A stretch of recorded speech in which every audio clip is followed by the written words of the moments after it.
Sam, one of the things I've heard coaches say throughout the years is that the biggest advantage to a bowl game is just getting those extra days of practice, extra weeks of practice to look at younger players. But with the transfer portal and college football becoming so transient, is that still the case as far as you wanting to look at younger players during the bowl practices, or do you want to kind of keep working your regular guys there? That's a good question, but the ones that stay, yes. So you're going to get the same benefit. The problem is that the guy that might be a three, he might be a starter by the time bowl happens. But let's look at it. If you don't, of course, this is what 4 out of 5, and we practiced all the way up until the plane ride my first year here, and to me, we're 1-3 in the SEC. We should have been. Well, we were invited, so we should have been. But so let's take those 15, 15. So this is 4. So that's 60 practices. Now, I get what you're saying. You may not have the same guy here for those 60 practices. If you look at it and you have 30 before the season, that's 2 preseasons of practice. If a guy was here for 4 years or for 5 now, that he would have the advantage of the guys that aren't able to go. I'll say this. I felt like it really hurt us last year not to have those practices. I really did. Not only that, but I do think if you're not practicing, I think you lose more guys in the portal.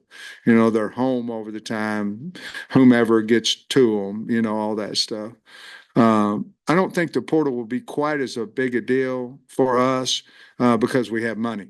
We have not, the first 2 years I was here, money wasn't an issue. It was scholarships and cost of attendance and all. We went from 4-20 to 9-4. Then NIL came in. We just didn't have the money that other folks had. We are now going to get back into that area, and maybe if it's even Steven, hopefully you'll see the team go back to what we did, what we were able to accomplish in our first 2 years. Following up on the money question, is it more important to have that money to go out and get new players, or is it more important to have that money to keep your own guys here? Talk to me about Wednesday or Thursday of next week. I'll let you know. But obviously, you have a core group of guys that we have our record 6-5, so it's not what everybody wants and all that, including me. But we do have a good core group of players that we need to return. And so we've got to do that first. And then you look in your pool and you say, okay, how much I got? Well, I need this many, this position. I need this many, this position. I need, and then you kind of look at it and you say, in the past, if we got 100,000, somebody else got 300,000, we've done. We're out of it. I don't care what people say. You can't talk a guy because he likes you in a $200,000 transition. By the way, if any of you guys got 200 more $1,000, you'd be gone too. And so now we have it. So let's see what we can do with it. Yeah, Sam, I think I got this right from the notes that you guys had 55 newcomers. I know everybody's got a lot of newcomers, but I think that was like tied for the FBC lead or something like that. You counting walk-ons too, or no, Bob? Okay, Kyle, it was Kyle's notes, but no. Just how do you think that's obviously a lot of turnover? How do you think all that's worked with the returnees and the new guys and all that? It's hard, but everybody has to deal with it. Not everybody. I mean, that number is probably higher than a lot and lower than some, but it's difficult. Because you're trying to get the right person in. You're not only trying to get the right athlete, the right position player, you're trying to get probably more important than any of it, you're trying to get the most right person in. Because, bad apple can affect your work area. It can affect ours. So you're looking for people. Obviously talented people, but you got to get the right people that'll fit the culture, are willing to work. What makes Columbia, I think Trey asked this earlier, but what makes Columbia such a difficult place to play? I wish I knew that. We'd have a couple more wins, I think Eli's done a great job of cultivating the fans. It's when we play them, it's usually cold. which they're probably a little bit more used to that than we are. I don't know exactly, we've been playing on Friday. Maybe they did a better job of preparing their team than we have. But it's always been up there. It seems to me like it's been a close game, and something happened like 2 years ago. We went up there and I kicked a field goal to put it within a 1-score game, and we never got the ball back. And hindsight, you probably should have went for it. From the 5 or whatever it was at the time, and so they're always close games, and we just got to figure out a way to win it. One more, just Freddie Cook. What's the difficult kind of nature of containing a guy like that? Athletic, can throw, knows the offense probably as good as his coach does.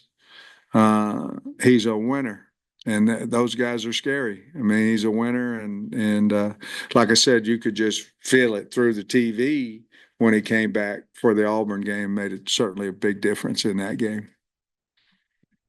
I was wondering with the revenue sharing also, but just as far as the NIL side of things go, do you think you'll have more in that regard too? I don't, but I think we can combine it. In other words, I think we can go a year contract over where we're at NIL with where we're going to be revenue sharing, combine it for a year's time.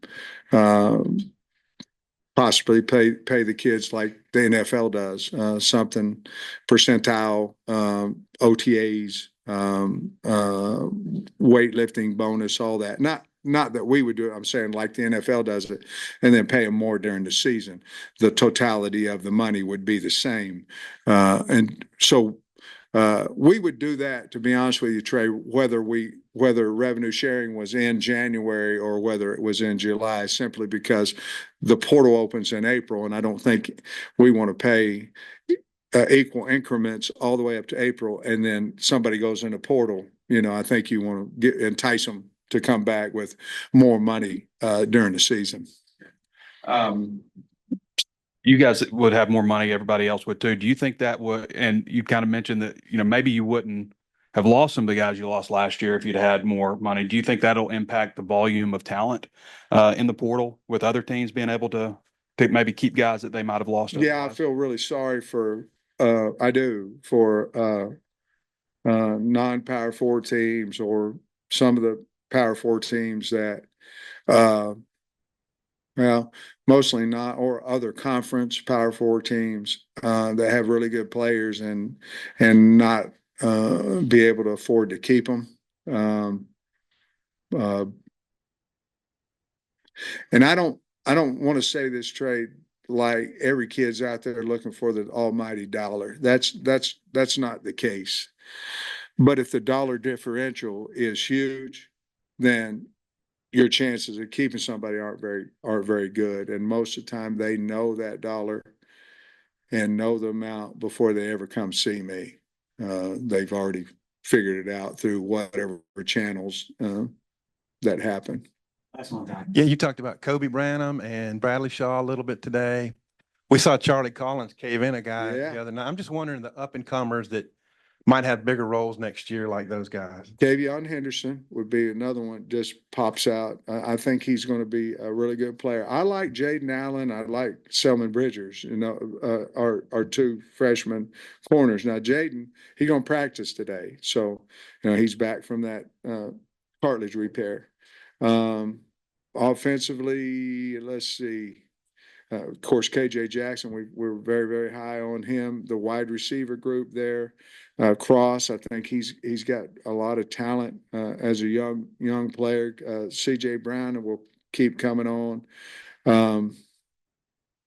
Trying to think off the top of my head. Braylon would probably maybe. Oh, Braylon, I'm sorry. Braylon would certainly be a guy that we want to build the future around. So, yeah.